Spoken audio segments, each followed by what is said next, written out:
Blake Lively's lawyers. I mean, it's kind of ridiculous, her trying to protect this source. Final thought, because I know you got to go. Who's winning now? I always like to ask you, where do you think this is headed? Does this help you give a point to one side or the other? What would cause a hidden witness to be so terrified of being noticed on set that they insisted Justin Baldoni be kept away completely? A startling new statement covered in dark ink has surfaced, and the blackout marks are not only about confidentiality, they might be masking the very phrases that flip this whole case against him. Why is Blake Lively pushing so strongly to shield this witness? And what truths might be hidden within those sealed lines? Keep watching, because exposing what lies under those black marks could transform everything we believed we understood about this legal battle. This mystery witness has come forward. This declaration, we talked about at the end of the last video we're here, basically how, he requested that Justin not be on set, and he felt he had negative interactions and verbal abuse. Apparently it wasn't. It ends with us, is what TMZ is reporting and other outlets. Now a new document's coming in, and perhaps you can help explain from Blake's side, basically trying to keep this person anonymous. Is this going to work? Does this mystery even matter if this person had previous experience that wasn't on the It Ends With Us set? What is your reaction to this, and what do you think is going to happen? These are great questions. So I think what's important for the public to understand is that the Baldoni attorneys most likely got an unredacted version of the declaration. And the significance of filing a redacted version of the declaration means that there's this unspoken rule that is a hard and fast rule that unless the court okays it, what is redacted cannot be exposed to the public. That being said, if the court does not rule after it is filed, if the court does not rule that it can remain redacted or sealed, however you want to call it, then by operation of law, which is another way of saying by default, it has to be either stricken from the record or filed with an unredacted version of the form. So this is something that's very common, because you need to get something in and you need to file it, and you may not have a chance to get permission first, but you have to ask permission later, or else you waive it and then bad things happen. So what this is just the Lively attorneys going, okay, we know we gave this declaration without your permission initially, but now we're asking permission to protect this person's identity by keeping things redacted. Why would an official court filing look less like a legal record and more like a top secret government file? Whole lines wiped out in heavy black strokes, full sentences turned into empty gaps. That is exactly what just arrived in Blake Lively's case, a statement so censored it almost feels like a coded message. Normally, legal documents exist to disclose every word is meant for the record.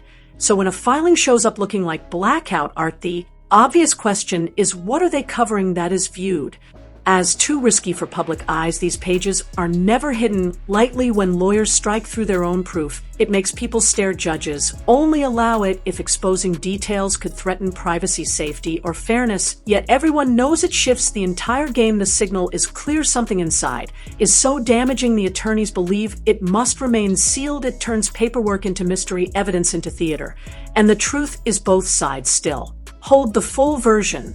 They are not losing data, they are using it as leverage. Those pages double as bait for the press, a warning inside the courtroom, and a move in trial strategy. At any time, a judge could rule that those lines no longer need protection. And then suddenly the public sees everything. That chance makes every black bar tick like a clock, and secrecy itself breeds drama. Are these redactions meant to guard someone's identity, or are they blocking claims so explosive that exposure would set off headlines too big to contain? That tension grows.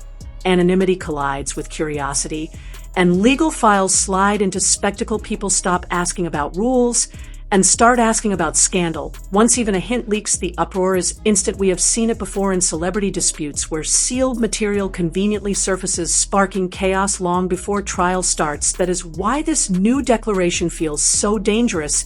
It is not only concealing text, it is sending a message. Powerful proof hidden in plain sight, showing the case may be darker than anyone expected. The black bars almost shout louder than the words themselves, hinting that Blake's side is holding evidence that could flip the whole story. So if this witness required secrecy that extreme, the real question becomes, what did they accuse Justin Baldoni of that forced them into silence? Blake Lively's lawyers, I mean, it's kind of ridiculous, her trying to protect this source, which she's using for media attention. Clearly, she talks about it, which I believe she's using to her benefit, right? How can this witness just be sort of kept in the dark all this time? And then it's like, kind of like, well, if they testify, or it's like, she's absolutely used this as another person has come forward. Doesn't he have a right to defend himself? Absolutely. Yes, I agree with you. We talked about it later. Because the redacted verb, what is not redacted kind of goes like, this doesn't really matter. There's so I would say about a quarter of it is redacted. So what is that stuff, and why does it all have to be redacted to protect the identity of the person? So maybe half, now that you brought it up. But so content wise, yes, I agree. But again, I'm sure Baldoni has an unredacted version of this, and they know who this is, and they know what this all says. They aren't making a big stink about it because it's probably a fight they'll win later, that this doesn't have to do with anything, which we initially said. Because it doesn't, from what we can read, it doesn't really, like, okay, he's mean. All right, what does that have to do whether or not he sexually harassed Lively? Right, or retaliated. That's my point. So does any of this really matter? It does feel like she's once again using the court to sort of put out theories and let it be out there and simmer in the press for her benefit, which she's accusing Justin of doing, but she's clearly doing as well, no? Yeah. So something we've talked about that Friedman did, and I think Lively's attorneys are doing it now. This is also probably the only way this particular declarant would have even signed the declaration, going like, you have to guarantee me that you're going to do everything possible to keep me anonymous. And this is probably an upholding of that promise, because after that they can go like, well, now it's up to the judge and we've done everything we can. That's another option. Imagine a person so unsettled by Justin Baldoni that they would not even agree to walk onto the set unless he was completely absent. That is the picture this hidden witness lays out. According to the sworn statement, this unnamed figure went so far as to request Baldoni be physically removed from the workplace. Think about how extreme that demand really is in Hollywood, where egos and personalities often clash. People complain all the time. But for someone to officially put in writing that they could not be near him, it raises the stakes far beyond excuses or normal disagreements. On paper, it might look like simple discomfort, but legally, discomfort alone does not justify such heavy blackouts. The implication behind those censored lines is that something more serious is being claimed. Rumors suggest it is not just unease, but mistreatment that slid into verbal hostility. If that is accurate, then each redacted line could hold allegations powerful enough to damage Baldoni's image instantly, and because those claims remain hidden, speculation fills the gap, creating a shadow around him even before anything is proven. That is the dangerous part. The redactions keep the details unclear, but they also let Blake Lively's team shape the suggestion. Optics become the tool. Jurors cannot ignore that someone once refused to share a room with Baldoni. Lawyers no, it does not take a full page of insults or shouting incidents to shape opinion. One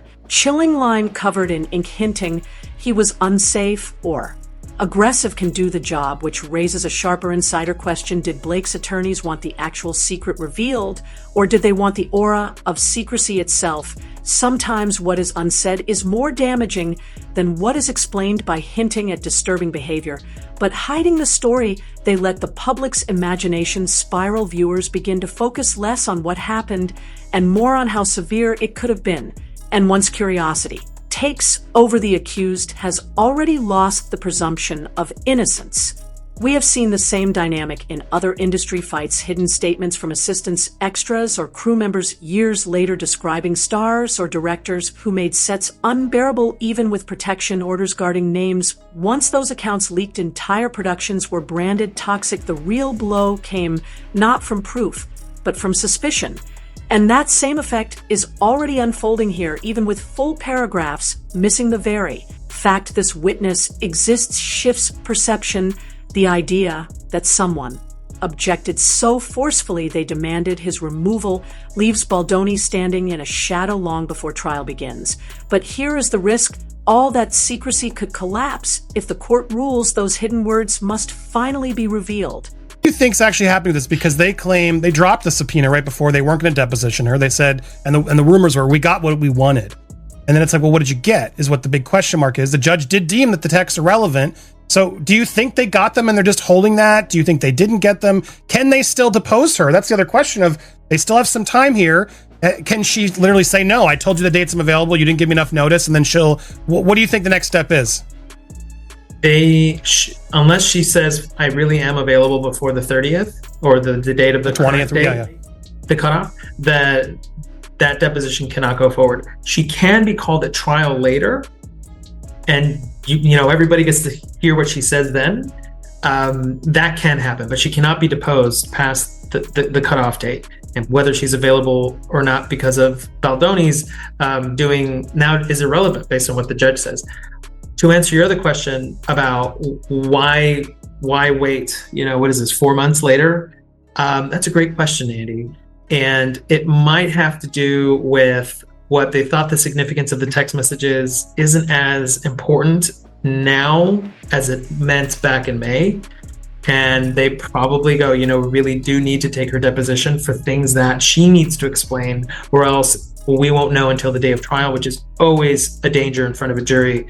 When you're doing it live, you don't want to ask a question you don't already know the answer to in trial, because it could bite you. Redactions are supposed to guard sensitive information, but in court they do not always stay sealed. Forever the process looks. Simple lawyers submit a blacked out version for the public and a clean version for the judge, who decides what really needs to remain hidden if the court later rules certain lines have no legal reason to stay secret. Those heavy black bars vanish, and the mystery suddenly becomes plain text. That is the risk now hanging over Blake Lively's case. Her team filed those censored statements, knowing the court has final authority. If the judge refuses to keep them sealed, the hidden testimony could spill out word for word, turning protection into scandal. Every accusation, an ugly moment, could leap from whispers into headlines. For Blake's side, that is a gamble. Secrecy works in the short term, but losing that shield later could backfire. Insiders suggest these blackouts are not just about protecting a witness, they are shaping narrative by hiding details the lawyers control. Curiosity, like a painting half covered with cloth, the mystery becomes louder than the visible reality. People fill in the blanks with worst-case scenarios. Secrecy also carries its own gray zones. In high-profile cases, leaks are often tools, not accidents. Small fragments slip to journalists, sparking media firestorms without crossing contempt lines. That is why experts say this battle is bigger than court. It is also a PR war. Every blackout is an invitation for speculation, but who actually wins if the pages come out? If the claims are serious, exposure crushes Baldoni's reputation. But if they turn out weak, Blake risks looking like she exaggerated. Both sides know the stakes, and neither can fully control them. And then the chaos deepens because another massive name suddenly gets dragged in: Taylor Swift. At first glance, it makes no sense. She was not a producer. She was not on set. She is not suing anyone. So why is she in the mix? The filings suggest she could be ordered to testify. The thought of someone at her level in a deposition instantly transforms the case. The timing makes it worse. Swift reportedly only learned of this recently, and her schedule is crammed with tours, appearances, and recording. The court has refused to extend deadlines beyond a 6-month trial window, so if she is questioned, it has to be squeezed into an impossible calendar. Whether she testifies or not, her name exploding in the paperwork acts like a publicity bomb. Now, it is not just Blake versus Baldoni. It is the lawsuit that might pull in Taylor Swift. That link alone fuels headlines and changes perception. Some speculate that is exactly what Blake's camp wants, to shift focus from murky redactions to the spectacle of a global star being connected. It is leverage, even if nothing happens. Hollywood history shows that celebrity depositions often overshadow substance. The headline matters more than the transcript. Baldoni's reputation could take hits just by being mentioned alongside Swift in a negative light. Even silence can be damaging when the association is loud. Her possible involvement adds pressure, amplifies the mystery. Witness broadens the circle and paints a picture of powerful allies stacking against him with no delays allowed by the court. Every step drives the case closer to a noisy public trial instead of a quiet settlement.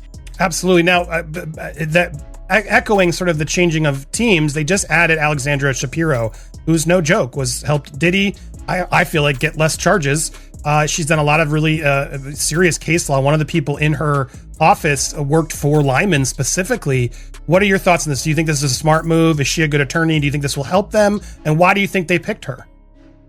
But Shapiro is obviously an incredible attorney. I think they picked her for her to lead things to prepare for trial, which this signals to me this case is not going to resolve.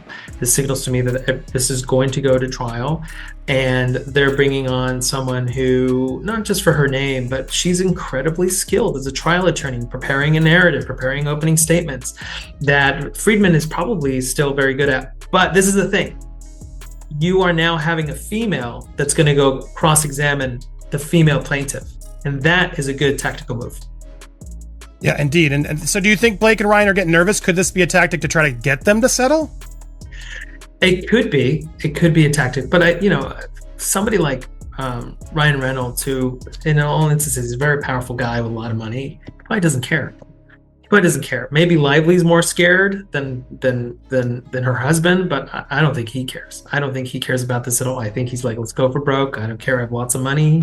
My 4 houses and there's heated pools will always be that, regardless of this. It's so depressing to be a waste. Blake is not backing away. In fact, her latest move proves she is prepared for a courtroom clash rather than a quiet settlement. She has brought in Alexandra Shapiro, a powerhouse trial lawyer whose name instantly raises the intensity. Shapiro is not the kind of attorney hired to cut a deal behind closed doors. She is recognized for taking center stage in high-stakes trials, mapping detailed strategies, and shaping narratives meant to win over. Jurors, one legal observer, even called her an incredible lawyer and said her involvement signals this case is headed straight to trial, not resolution. That decision flips the tone entirely. It shows Blake's camp is determined to see it through. What makes Shapiro's role more critical is who she will be facing. Gender dynamics can quietly but powerfully influence trials. Here, a female attorney cross-examining a female plaintiff avoids the optics of a man appearing too aggressive toward a woman.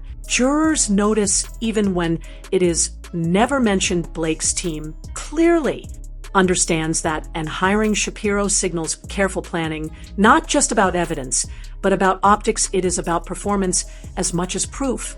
And the same approach connects to the shadowy mystery witness redacted testimony, creating intrigue, followed by the attorney best suited to deliver it in court. By now, the pattern is obvious: the censored witness statement, the explosive possibility of Taylor Swift being deposed, and now Shapiro's arrival all point toward preparation for spectacle. Blake's side does not look ready to compromise. This looks like deliberate build-up to a dramatic showdown. Meanwhile, signals suggest Ryan Reynolds and Blake are pressing to dominate. Discovery insiders hint they want to drain Baldoni's resources and drag the fight to trial on their terms, but that aggressive push carries risk. Judges dislike being played, and some say irritation is already bubbling. The refusal to extend deadlines for Swift may have been a reaction to what looked like gamesmanship. If the court starts viewing Lively's team as leaning too hard into spectacle, flexibility could shrink quickly. A trial fueled by star power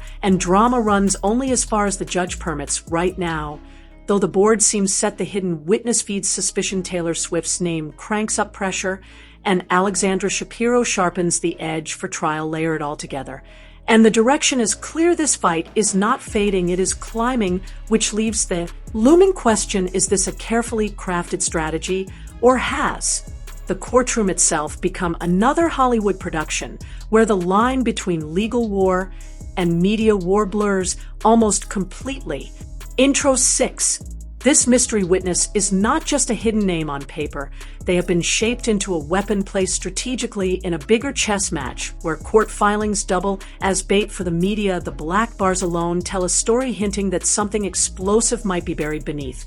So ask yourself, are we really watching a courtroom battle, or has this shifted into another Hollywood production dressed in legal documents? Because with every fresh blackout added to the record, the tension grows, and until a judge rules, each redacted line hangs like a headline waiting to explode.